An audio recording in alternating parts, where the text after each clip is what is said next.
The unexpected and deliberate outburst from President Trump and Vice President Vance towards President Zelenskyy in the Oval Office on Friday stunned the globe, but it shouldn't have been surprising.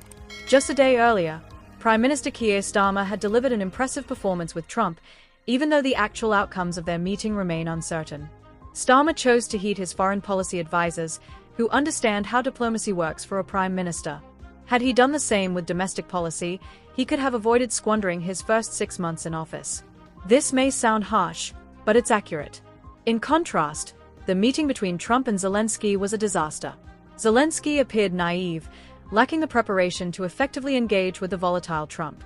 However, the blame rests entirely with Trump and Vance. While we might lament Trump's unpresidential behavior, such outrage will not affect any change. Global reactions to Trump's actions are largely ineffective.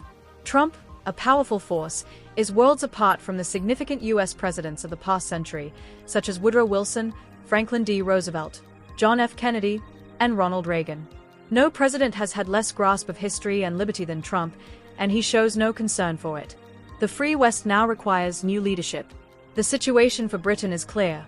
The special relationship is effectively over, despite the continued warm rhetoric. Starmer needs to build rapport with Trump to avoid tariffs, but Trump's focus is shifting towards China and the Pacific. Similar to Hitler's 1939 non-aggression pact with the Soviet Union, Trump aims to manage Russia while redirecting his attention westward. Whoever follows Trump as president, likely J.D. Vance, will not significantly change this realignment in U.S. policy. Europe will only be deemed useful as long as it serves that agenda. All historical eras eventually end. The concert of Europe, which maintained peace after the Napoleonic Wars, eventually disintegrated.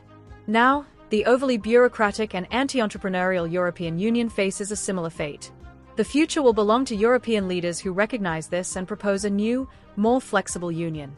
Historical change often arises from disruption, and we are currently in such a moment.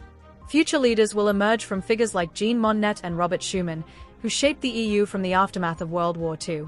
Prime Minister Starmer, hosting a conference of European leaders in London this Sunday, is well positioned to spearhead this change. While not naturally inclined toward domestic party politics, his legal acumen is suited for significant structural transformations. To prepare, he should hold a day-long seminar with historians and thinkers at his country residence, Chequers, including former MI6 head John Sawers, historian Margaret Macmillan, and former EU leader Cathy Ashton. Lead, Starmer. You've just had your best week as Prime Minister.